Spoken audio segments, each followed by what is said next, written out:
Hi, I'm Alice. I'm one of the physios here at St Bartholomew's Hospital.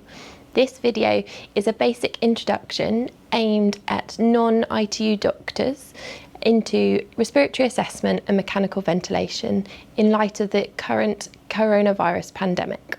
So the aims of this session is to discuss respiratory assessment in basic terms for the intubated patient, to introduce you to the ventilator circuit and a basic setup, to introduce you to the ventilators we have here and the basic settings and modes of ventilation, to discuss lung protective ventilation, and finally talk about general issues and things that can go wrong.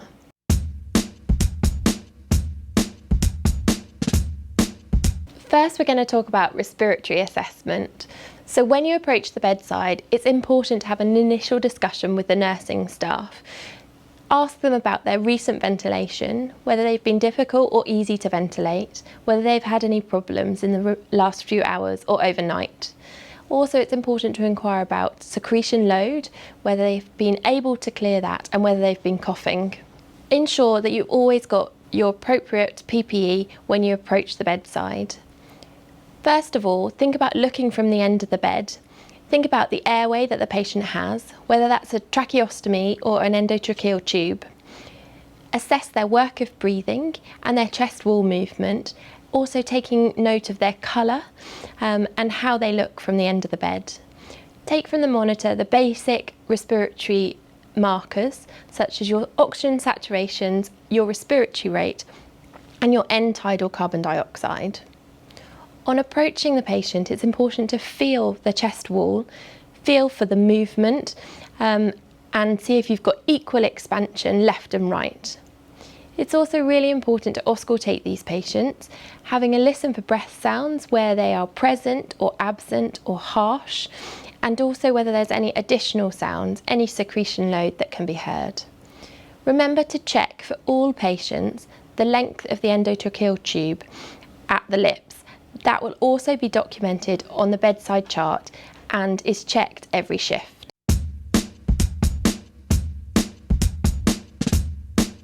So we're going to talk about the basic ICU ventilator and the ventilator circuit. ICU ventilators have a double limb circuit, one expiratory and one inspiratory. You have two filters. You have one bacterial filter at the ventilator and one heat moisture exchanger, a HME. Here you attach the end tidal CO2 monitoring, which goes to the monitor at the wall. From here you have your closed circuit suction attaching to your endotracheal tube, which is cuffed. To apply your suction and suction the patient, you remove the cap from the end of the suction, attach your suction from the wall. You then need to lift and twist the cap, allowing it to be depressed. From here, you can insert the suction catheter into the endotracheal tube, apply your suction and pull out gently. You must then make sure that you lift and twist the cap again so it's no longer able to be depressed. Remove the suction and reapply your cap. It's really important in this infectious patient group to ensure that the circuit stays connected at all times and avoid any breaks in the circuit.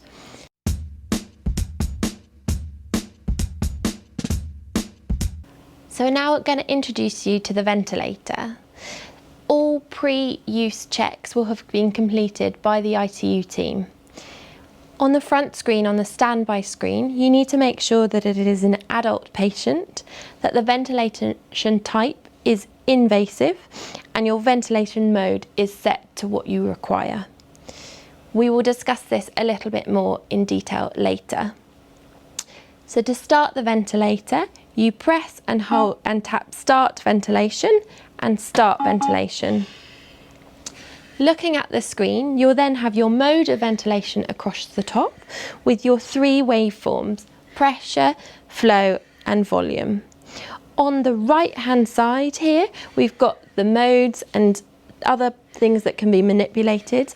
And at the bottom is one of the things most important to you. This is your 100% oxygen boost. To activate this, you press and hold, and it allows for 2 minutes of 100% oxygen. To cancel this, you just press the cross. If you required 100% oxygen for longer than 2 minutes, you can use the oxygen concentration button here and titrate it as needed. In order to do this, you press on oxygen concentration and you use the plus arrow to titrate this up to what amount of oxygen you require, in this case 100%. Once you have reached that, you use the tick to accept it. Across the bottom of the screen are all the settings which can be set. On this side of the screen, the left-hand side of the screen, is what is usually happening with the patient. These are the things that are set along the bottom and what is actually happening on the left-hand side.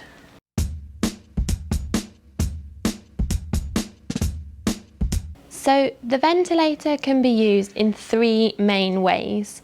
So the first mode of ventilation is for your patients who are fully sedated. This would be a mandatory mode of ventilation. Here at St Bartholomew's, we use pressure control or pressure regulated volume control. This means that the ventilator is doing everything. Everything is set on the ventilator and the patient is fully sedated. Your next mode of ventilation is an interactive mode of ventilation, which here on these ventilators are known as synchronized intermittent mandatory ventilation, SIMV, and we use SIMV pressure control or SIMV pressure regulated volume control. What this mode of ventilation means is that the patient is able to interact and trigger the ventilator more.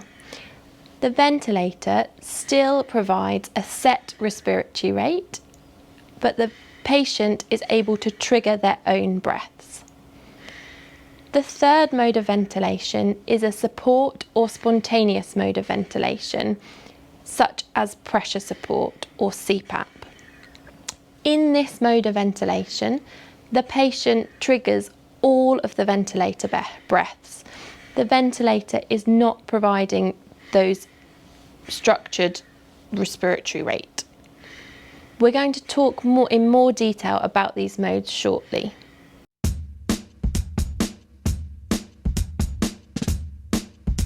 It's really important to ensure that there is a lung protective ventilation strategy.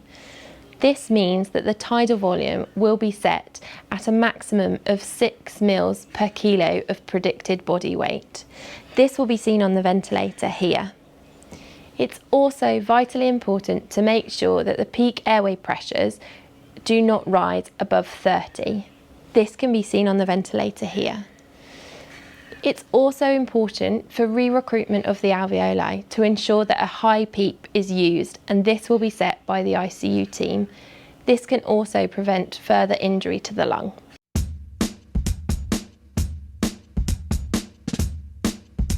The first mode of ventilation that we're going to talk about is pressure control.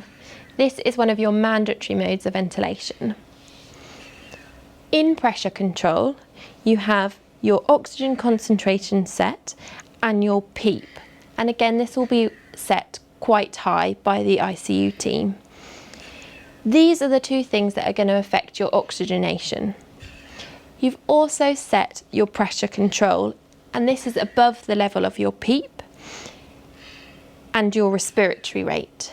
These are the things that are going to affect your ventilation and your CO2. The other things that can be set on the ventilator, and will be done so by the ICU team, are the inspiratory to expiratory ratio, your rise time and your trigger. An inspiratory to expiratory ratio is usually set at 1:2, but this may be manipulated in certain circumstances by the ICU team. In this mode of ventilation, you will see that you get a peak airway pressure. This is the highest level of the airway pressure, and this is the P peak that we need to ensure is less than 30. Following down on this side of the ventilator, you've got your respiratory rate. This respiratory rate will match with the set respiratory rate, as the patient is in a mandatory mode of ventilation and likely to be fully sedated. Following on from here, you have your tidal volume. There are two tidal volumes on this ventilator, your expiratory tidal volume and your inspiratory tidal volume. You will see that these are very similar in number. If for any reason there is a break or a disconnection in the circuit, you will see there is a significant difference between your inspiratory and your expiratory tidal volume.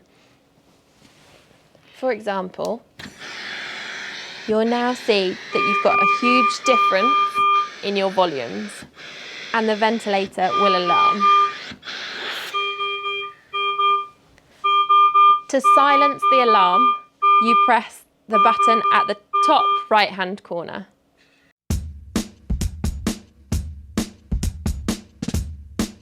So the next mode of ventilation, remaining on a mandatory mode of ventilation that we're going to talk about, is pressure regulated, volume controlled. To change the mode of ventilation, you click modes on this right-hand side. All the ventilation modes are listed here. And if in doubt on these ventilators, if you need a small description of the mode of ventilation, you can press and hold and one will appear.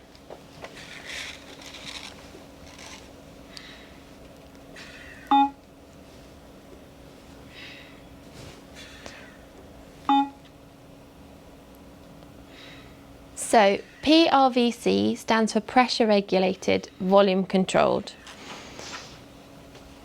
In this mode of ventilation, the set parameters include your tidal volume. This mode of ventilation allows for a protective mode of ventilation to ensure that when the tidal volume set is delivered, that the peak airway pressures are not going above 30. The same as pressure control, you would be setting your oxygen concentration and your PEEP and your respiratory rate. And in this mode of ventilation, a tidal volume is set. As with pressure control, you have the same settings of your inspiratory to expiratory ratio, your rise time and your trigger. In this mode of ventilation, if the tidal volume set is exceeding your 6 mils per kilo of predicted body weight and increasing your peak airway pressures above 30, the ventilator will not deliver the breath. I'm going to demonstrate this on the ventilator now.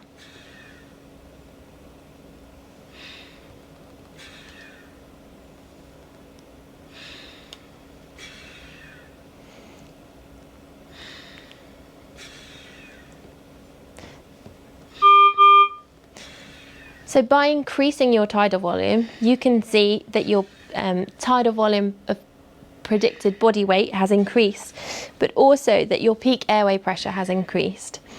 As this peak airway pressure has exceeded the limit, the ventilator is telling you that the tidal volume breath has been restricted. And this is demonstrated here at the top of the ventilator.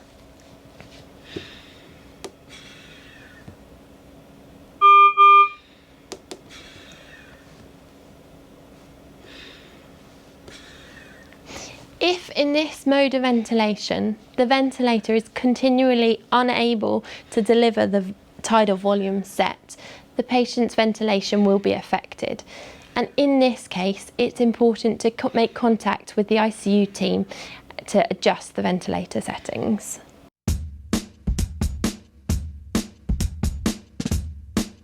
We'll now move to an interactive mode of ventilation, which is the next step down from your fully mandatory mode of ventilation. Again, you will use the modes button here and select an interactive mode. As I said, on these ventilators, the interactive modes are SIMV, synchronised intermittent mandatory ventilation, and these can be done in pressure control or in pressure regulated volume control. The difference with this mode of ventilation is that you have a pressure support mode, so an ability for the patient to trigger their own breath. On these modes of ventilation, you will be able to identify if the patient is triggering their own breath. If I can demonstrate this for you on the lung. As the patient triggers a breath, you will see that a white part appears on the waveform. That means that is the breath that the patient has triggered. Additionally, you will see that a small set of lungs appear here at the top of the screen. The other way in which you know that the patient is triggering breaths is to look at the respiratory rate. In this mode of ventilation, on this current settings, the respiratory rate provided by the ventilator is 15.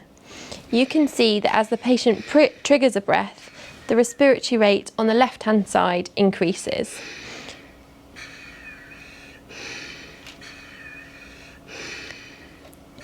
Therefore, you can see that at present, the patient is triggering 3 breaths. The respiratory rate at 15 remains constant in this mode of ventilation.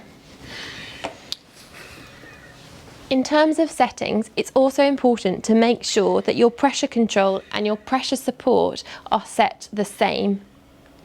This is because you want to ensure that when the patient triggers a breath, they get the same amount of support as when the ventilator delivers a breath. And also to make sure that this remains within your lung protective strategy.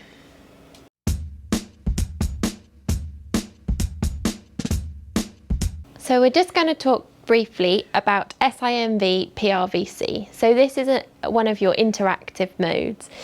In this mode, just like in PRVC, you will have set your tidal volume to achieve that 6 mils per kilo of body weight. When the patient triggers the breath in this mode of ventilation, they receive pressure support, which ultimately creates your tidal volume. So in this mode of ventilation, it's important to ensure that your pressure support is set that when the patient triggers the breath, it's not going to exceed a tidal volume of more than 6 mils a kilo of their predicted body weight. Again, just like in other SIMV modes, you will be able to see that the patient is triggering. So the things to look for are the change of colour in the waveform, the lungs at the top of the screen, and the difference in the respiratory rate between the set respiratory rate and the respiratory rate on the left-hand side.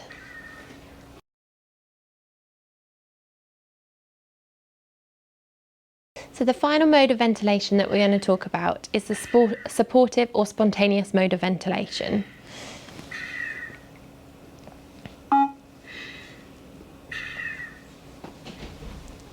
So this is known as pressure support. So you will see that the ventilator requires the patient to trigger the breath prior to delivering the settings. So in this mode of ventilation, the patient must trigger all of the breaths. You may find that if the patient is not breathing or stopped breathing, that the patient is not yet ready for this mode of ventilation. If the patient does stop triggering the breath, the ventilator has a backup system which is set across the bottom. So it has a backup respiratory rate of 15 and with an apnea time of 20. Therefore, you can see currently that there is no patient effort. There is all flat waveforms on the ventilator. You will then see that the ventilator alarms and a breath is delivered. You can silence the alarm at the top left-hand corner. You can see across the top here that there is no patient effort. This would mean that this patient is unlikely to be ready to be on pressure support ventilation and may need to return to an SIMV or interactive mode of ventilation. In pressure support, the patient, as I have said, triggers the breaths delivered. You still have the same settings across the bottom: your oxygen concentration, your PEEP and your pressure support, which will be set based upon the tidal volume wanting to be achieved on those lung protective strategies. So just to recap, in terms of the main points of your ventilation, a key thing that we want to ensure is lung protection and a lung protective ventilation strategy. So that is ensuring that the tidal volume is at 6 mils per kilo of predicted body weight, that your peak airway pressure remains less than 30, and both of these that you can identify the problem and call for help from the ICU team as needed, and also ensure that your PEEP remains high and in line with your adequate FiO2. It's also important to remember about your FiO2 and your 100% button to give you an opportunity to buy time where needed and get further help.